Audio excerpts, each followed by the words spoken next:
Welcome to Season 4, Episode 24 of Workers Comp Unwrapped, with your host, Aneeq and Angela as our guest. Today, we're taking a real-time look at what's driving approvals and delays across the workers' compensation landscape in 2026. We'll discuss changing carrier behavior, increasing RFA rejections, payment slowdowns, and the denial trends providers need to watch as the year unfolds. I am so glad to be here for this deep dive. I mean, we really need to get into this today. We absolutely do, because look, if you're listening to this right now, I want you to imagine performing a complex multi-hour surgery. Oh, the dream scenario. Right. The procedure's totally flawless. The patient is on this rapid road to recovery, and the treatment was entirely pre-authorized by the insurance carrier. So you did everything right. Everything strictly by the book. Exactly. But then 3 months later, you realize there is a massive hole in your clinic's operating budget. Like $1 million in receivables is just frozen. And why? Because a piece of software didn't like the absence of a specific functional scale score in box 14 of some interim progress report. Yeah, it's wild. But welcome to the workers' compensation landscape in mid-2026. It really is wild. The administrative friction is just, well, it's at an all-time high right now. If we look at the sources we're unpacking today, which pull from about 15 years of industry context, we are looking at a fundamentally different operational environment than even, 12 months ago. It happened so fast. It did. The infrastructure of claim approval and payment has tightened into this incredibly hostile gauntlet. And, it is catching some of the most experienced medical providers completely off guard. So let's pull the curtain back on the mechanics of this, because the immediate reaction from anyone on the clinical side is that, carriers must have rewritten the rule book in the middle of the night. Right, like a secret conspiracy. Yeah. It feels intentionally malicious, quite frankly. It feels like the medical guidelines have been secretly altered just to ensure care is impossible to get approved, or at least impossible to get paid for. Well, here's the thing. The guidelines haven't actually shifted. Wait, really? Not at all. Not at their core, no. The core rules of what constitutes necessary care, the medical treatment utilization schedules, the standard formulas, they're identical to what they were years ago. Okay, so a torn meniscus is still a torn meniscus. Exactly. It requires the same anatomical intervention it always has. What we are seeing is a radical shift in enforcement. Carriers have basically dialed their tolerance for documentation deviation to absolute zero. So it's not new rules, it's new policing of the old rules. You hit the nail on the head. Incomplete RFAs, insufficient medical necessity documentation, lack of objective findings. These are still the primary reasons for denials, but the tolerance level is gone. I look at it like a bouncer at a nightclub. Right. Oh, I like this. Go on. So for years, there was this strict no sneakers rule posted on the door. But the bouncer knew the regulars, he knew the context, and if a VIP showed up in, clean sneakers, he just waved them through to keep the line moving. Just a quick nod and you're in. Exactly. But now, that same bouncer has a flashlight, a magnifying glass, and is literally inspecting the thread count on everybody's shoelaces before they even step on the red carpet. That is a perfect analogy because a human reviewer used to apply clinical intuition. Right. Like if a veteran orthopedic surgeon requested a standard follow-up MRI, the human adjuster might look at the provider's spotless history, read a really brief clinical note, and make a logical leap that the request was justified. Because they're human. They have common sense. Exactly. But that flexibility is totally extinct now. We are seeing immediate delays or outright denials for the exact same requests that flew under the radar last year. And it's hitting certain areas harder, right? Oh, absolutely. Yeah. The high-cost categories are taking the brunt of this scrutiny. So we're talking chronic pain management, specialty medications, long-term physical therapy, surgical authorizations. But if a provider has been navigating workers' comp for 20 years, they know the clinical drill backwards and forwards, why are they suddenly tripping over the usual suspects? Because they're relying on historical precedent. Wow. They assume a certain level of shorthand is still acceptable.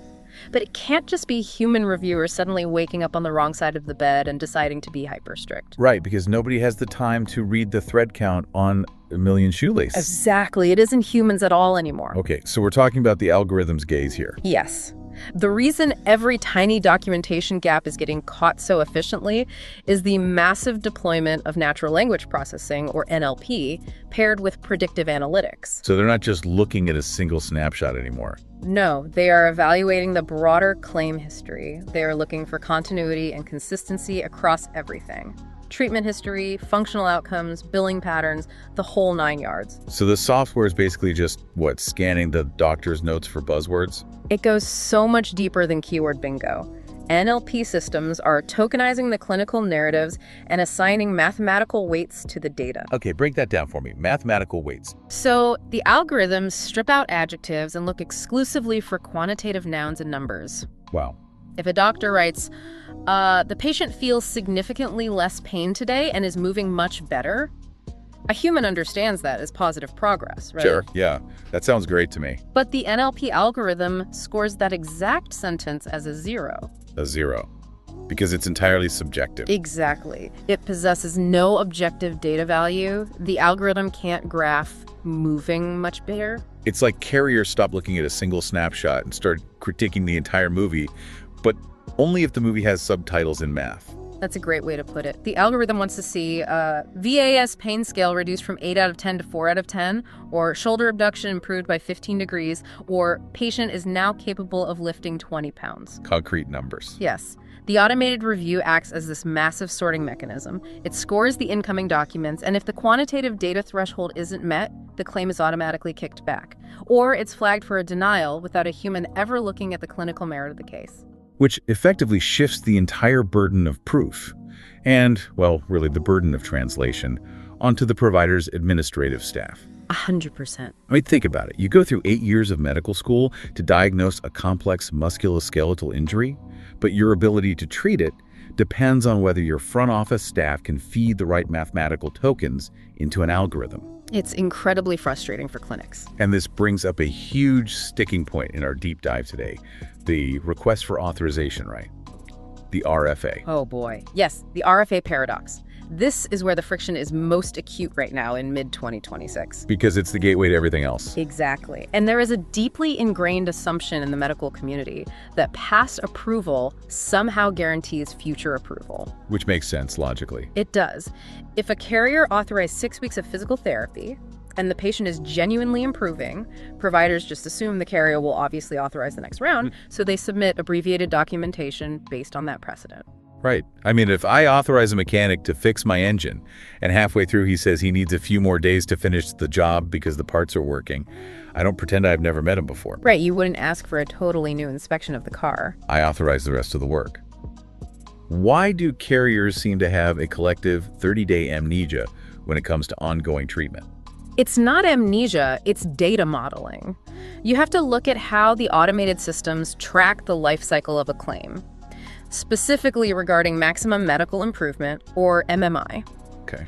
The predictive analytics models aren't just reading your notes. They're comparing your specific patient against what we call a mathematical ghost patient. A ghost patient. Okay, that sounds slightly terrifying. It is a little eerie. They take the ICD-10 diagnosis code, factor in the patient's age and demographic data, and plot a normalized recovery curve based on millions of historical claims. Wait, so the software already has a predetermined expiration date for the injury before the patient even walks into the clinic for the first time? Exactly that. The system anticipates that by, say, week 6, the patient should be approaching 80% capacity and nearing MMI. I see. So when you submit an RFA for round 3 of a treatment, the carrier isn't looking at your past success as a reason to keep going. The algorithm is flagging the claim because it wants to know why the patient hasn't reached the end of the statistical curve yet. Wow, so the burden of proof doesn't just reset every time you submit an RFA, it actually gets heavier. Much heavier. The longer you treat someone, the more suspicious the algorithm becomes of your motives. That is exactly what's happening. The system views prolonged treatment not as a sign of necessary ongoing care, but as a potential deviation from the mean. And to the algorithm, deviation equals overutilization. Okay, so a brief clinical note might survive the algorithm for the initial evaluation. Sure, maybe. But at month 3, the carrier's automated system requires overwhelming objective proof that the ongoing care isn't just, a limitless maintenance program. Yes. Patient reports improvement is completely dead in the water. Reviewers demand objective indicators and measurable outcomes. That perfectly explains why the rejection rates on follow-up RFAs are just skyrocketing right now. It's the biggest pain point for providers. But, okay, let's play this out to the next logical step. Let's assume a clinic completely revamps its documentation. Okay, best case scenario. Right. They feed the NLP algorithm exactly what it wants. They map out the objective data, they beat the mathematical ghost patient, they get the RFA approved, and they provide the care.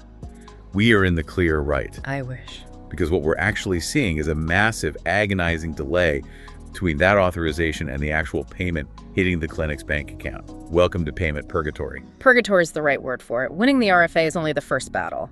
We have entered an era of post-approval audits. Which just sounds so contradictory. An authorization confirms that a treatment is medically necessary. That's all it does. It does not guarantee that the subsequent billing for that treatment is structurally flawless. But wait, if the carrier agreed the surgery was necessary and the surgeon did the surgery, the transaction should be complete. Holding the check hostage over a coding modifier feels like a bad faith stalling tactic. To understand the post-approval audit, we have to look at the macroeconomic environment of mid-2026. Okay, zooming out a bit. Right. Capital is really expensive right now. Carriers manage billions of dollars in premium revenue. Sure. If a massive insurance carrier can utilize secondary review processes to hold on to, say, $500 million in delayed provider payouts across the country for an extra 45 to 60 days. Oh my God, the interest. The interest earned on that cash float is staggering. The internal oversight processes act as a financial tool just as much as a medical one. That is incredibly dark. I mean, it makes a complete financial sense for them, but it is incredibly dark. It's just the reality of the math. You deploy an algorithm to comb through the post-treatment billing, looking for literally any discrepancy between the initial RFA and the final daily notes. So if the authorization was for a specific physical therapy code, but the daily note vaguely describes a slightly different modality, the system flags a mismatch and freezes the payout instantly. and this creates a catastrophic downstream effect on a clinic's cash flow. I mean, you can have a thriving practice with a packed waiting room, but if your approved treatments are continuously snagged in these secondary compliance dragnets, you literally can't make payroll. Exactly. Administrative teams end up burning hundreds of hours chasing down adjusters who are shielded behind automated portals, just trying to unfreeze money that was already promised. Winning the battle for approval just earns you a ticket to a second battle for the actual check. The clinic is bleeding out from 1,000 tiny administrative paper cuts. It's exhausting for them. So let's pivot here because I want to talk about things to try. How does a provider actually survive this? We can't just tell highly trained clinical staff to try harder or be more precise. No, that's practically patronizing when you are up against a machine learning model designed to find flaws. Right. So what is the future-proofing playbook? Survival requires mirroring the technology. Okay, what does that mean? Clinics can no longer rely on doctors typing free-form paragraphs into an open text box. Medical practices are restructuring their own electronic health record systems, their EHRs, to act as an internal algorithmic wall. So you essentially have to algorithm-proof your own doctors before the carrier software ever gets a chance to see the chart. That is exactly what you have to do. You build hard stops into the clinic software. Like pop-ups or blockers. Yeah. If a physician tries to close a patient encounter without inputting a quantitative NLP keyword like, a specific functional scale score or an exact range of motion measurement, The internal system just refuses to let them sign the chart. yes. The administrative workflow has to force the clinical workflow to produce the exact data tokens the carrier is going to demand. Wow. It's turning denial management into a math problem instead of a medical one. It is entirely a business intelligence exercise now. If a carrier denies a batch of claims, a clinic shouldn't just angrily appeal them one by one. Right, because that's just treating the symptom. Exactly. The progressive clinics are using data analysts to review their 835 remittance advice files. Okay, so they're looking at the raw data. Yes, they look at the denial codes mathematically to actually reverse engineer the carrier's algorithm. Oh, that's smart. If they discover that, say, 80% of their frozen payments over a 30-day period stem from a missing benchmark on a specific form, they don't just fix those individual claims. They immediately alter their own EHR to make that specific field mandatory for every future visit. Exactly. You plug the systemic hole in the boat. So you basically need to act like your own internal utilization review board before you ever hit submit. Precisely. And another critical piece of this playbook, something really actionable to try, involves how you set up the initial RFA. Providers need to define the finish line before the race even starts. Oh, I like that. How does that work in practice? Well, that is the most effective way to manage the mathematical ghost patient we discussed earlier. When submitting the initial RFA, the provider must establish the objective benchmark up front. So you don't just ask for the treatment. Right. You state clearly, we are requesting this intervention. If successful, the patient will achieve an exact 20% increase in load-bearing capacity by week 4.